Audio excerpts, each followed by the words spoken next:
Capítulo 158 Cumprindo o acordo.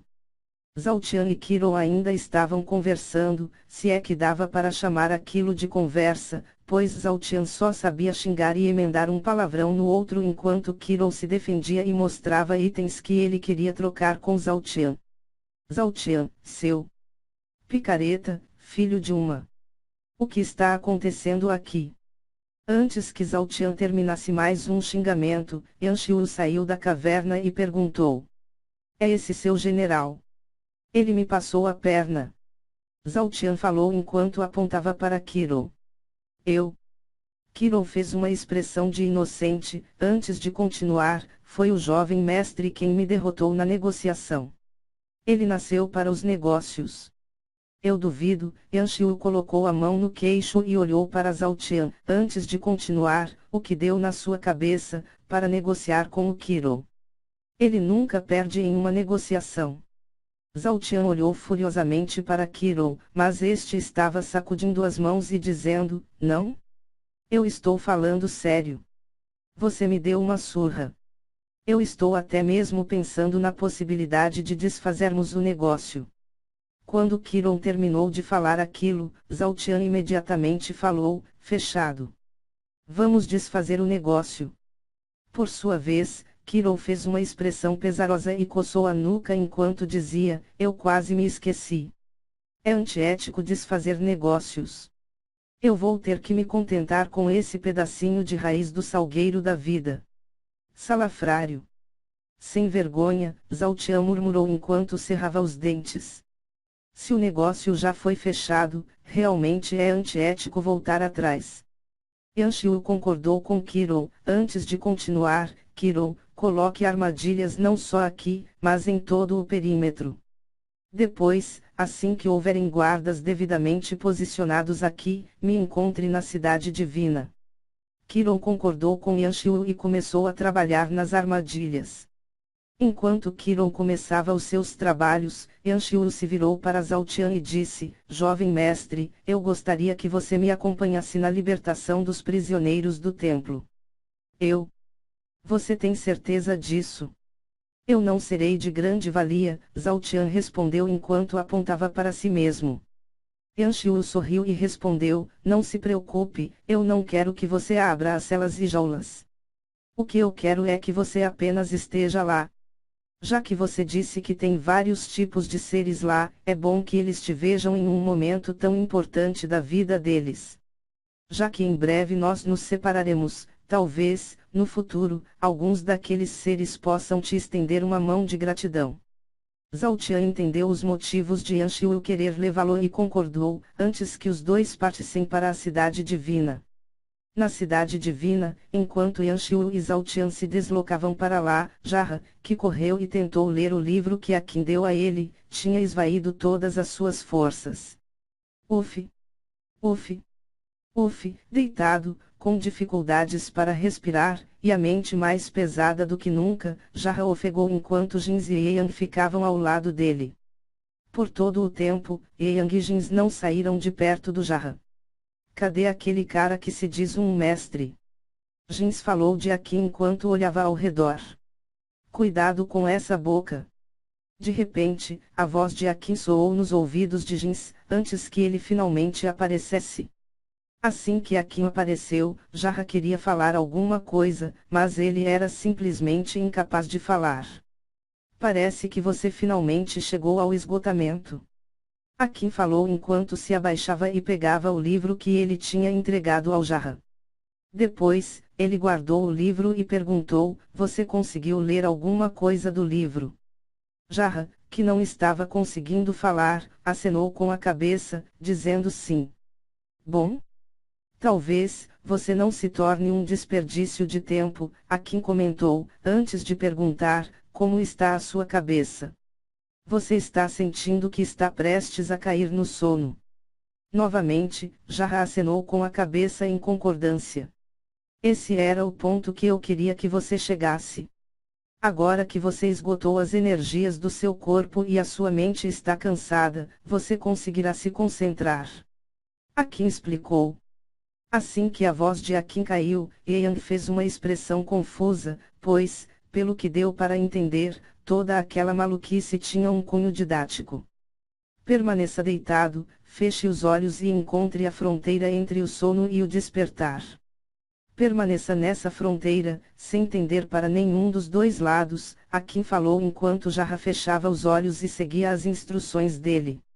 É uma linha tênue. Você terá que caminhar nela, até encontrar um pequeno fio de energia, Akin continuou falando, mas dessa vez, ela acenou com a mão esquerda, ordenando para que Yang Jins fossem embora, e usou a mão direita para tocar no peito de Jarrah e ajudá-lo. Graças ao treinamento que Akin lhe deu, Jarrah finalmente foi capaz de se concentrar. A mente dele estava muito pesada, ao ponto de ser difícil pensar em qualquer coisa, o corpo dele não se mexia, então o desconforto não era um problema. Também, aquele ponto entre o sono e o despertar, era o ponto perfeito para que Jarrah conseguisse manter o foco.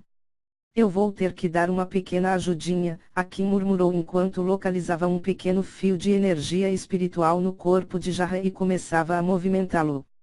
Graças àquela ajuda externa, Jarrah finalmente pôde perceber aquele fio de energia se deslocando no seu corpo. Era como um formigamento, que foi facilmente identificado pelo Jarrah. Bom? Agora, movimente esse fio de energia como se ele fizesse parte da sua mente. Guie-o e faça ele percorrer cada parte do seu corpo. Ele ativará os seus meridianos e causar um efeito dominó, te conectando à energia espiritual. Akin continuou falando lentamente, acompanhando cada passo que o Jarrah dava. Jarrah ficou deitado, trabalhando nas suas fundações, por horas. Akin ficou ao lado dele, guiando-o e corrigindo-o. De alguma forma, a voz do Akin chegava diretamente na mente de Jarrah e não atrapalhava, em nada, a concentração dele.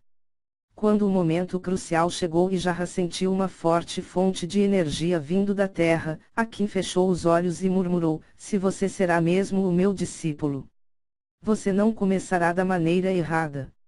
Assim que terminou de dizer aquilo, Akin se concentrou na sua própria energia espiritual e a usou para envolver o corpo do Jarrah. Quando Akin fez aquilo, Jarrah sentiu a sua ligação com a energia espiritual que vinha da terra se quebrando. Contudo, de alguma forma, a outra energia que envolvia o seu corpo, começou a ligá-lo a uma outra fonte de energia espiritual. Concentre na energia espiritual que te cerca.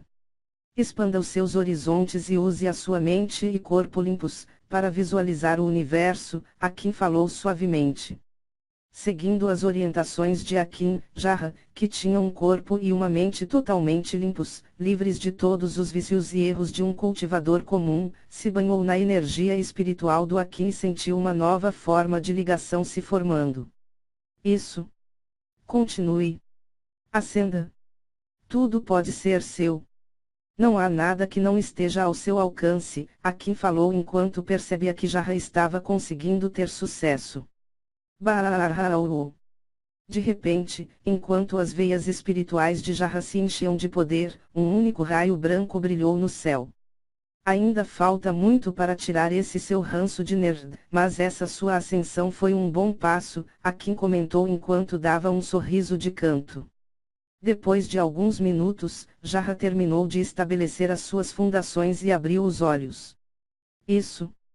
É assim que um artista marcial se sente. Jarrah murmurou enquanto permanecia deitado e colocava as suas mãos na frente dos olhos.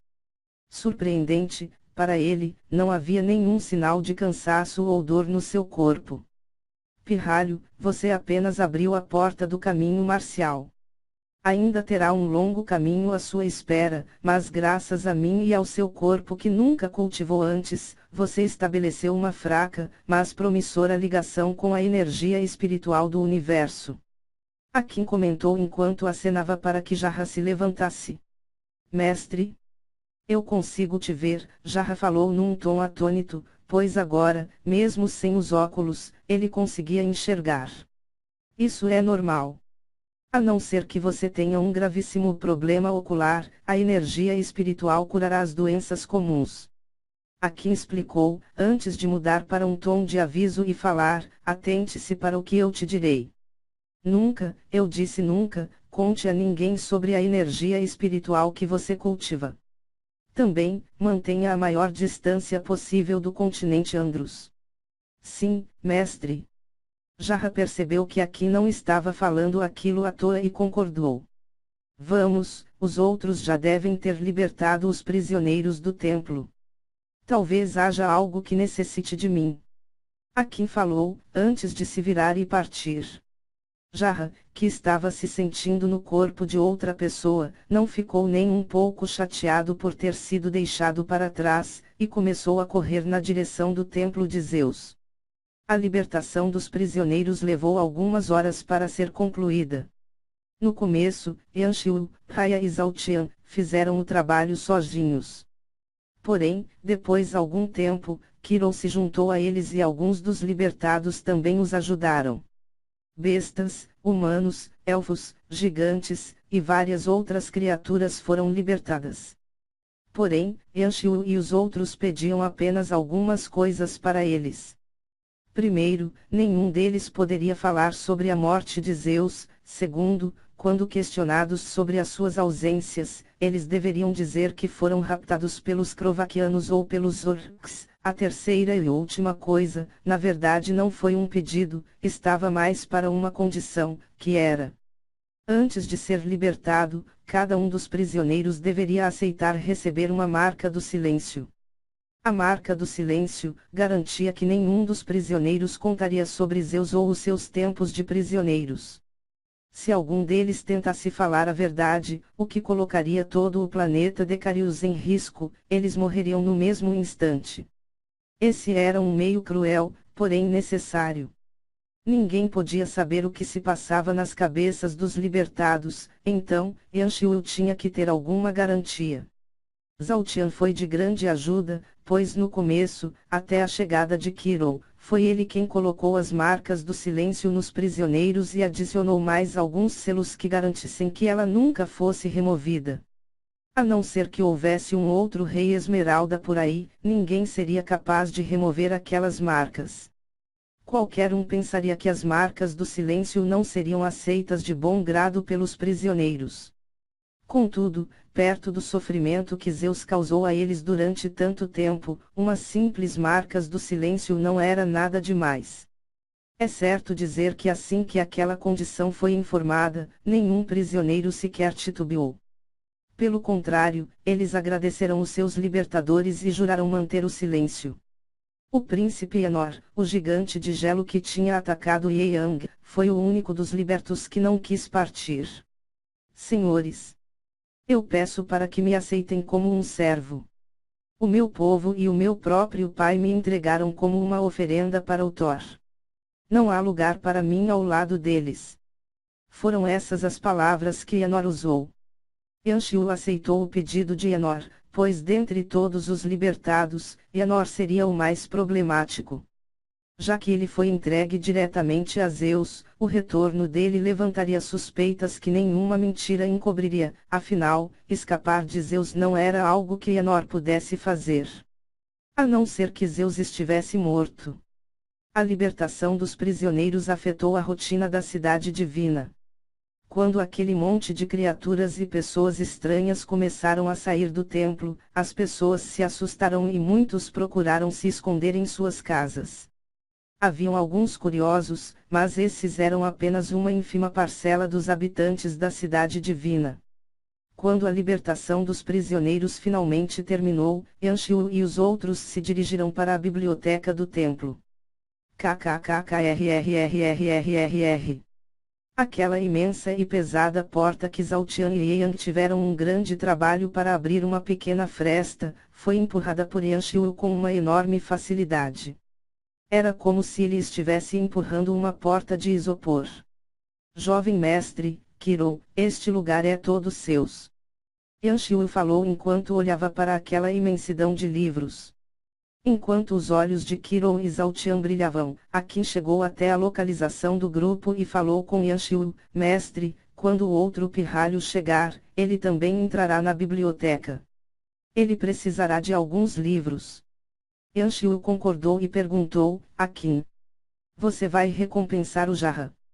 Akin fez uma cara de durão e respondeu: não pensem que eu estou gostando dele. Ele ainda é um grande molenga, mas ele é o irmão de linhagem do mestre Shiu e ele precisará dos livros para continuar o treinamento dele. Parece que ele precisa ler para sobrecarregar a mente. Yan Shiu e Raya deram um sorriso de canto, antes que Raya zombasse: quem te viu, quem te vê?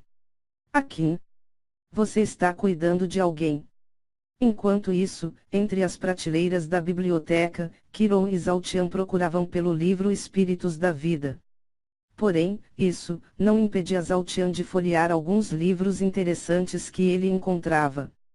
A Arte da Guerra, escrito por Feki. Esse foi o primeiro livro que Zhao Tian folheou. Aprender sobre táticas de guerra era uma coisa importantíssima para ele. Graças à sua memória fotográfica, Zhao Tian só precisa dar uma breve olhada em uma página e ela ficava gravada na sua memória. Depois, ele só precisava buscar aquela página e ver as informações que ela continha. Livros sobre venenos, enciclopédias de raças, livros de astronomia, espionagem, e até mesmo, táticas de negociação. Livro por livro, Zhao Tian ficou um bom tempo reunindo toda a informação que ele julgava ser importante. Encontrei! Eu encontrei! De repente, Kiron gritou num tom agitado. Zhao Tian sabia o real motivo daquela agitação de Kiron. Então, no mesmo instante, ele largou um livro que estava segurando e correu até Kiron. Nas suas mãos, Kiron segurava um livro, com aproximadamente 100 páginas. O livro tinha uma capa marrom, com o desenho de um salgueiro do centro dela e estava bastante surrado. É esse? Esse é o livro que estávamos procurando. Zhao Tian perguntou num tom ansioso. Assim que ouviu a voz de Zhao Tian e o viu na sua frente, Kiron se lembrou do acordo que eles tinham feito e jogou o livro para Zhao Tian enquanto falava: veja por si mesmo. Você tem um dia para lê-lo. Tape. Zhao Tian pegou o livro no ar e respondeu: não se preocupe. Eu só precisarei de alguns minutos.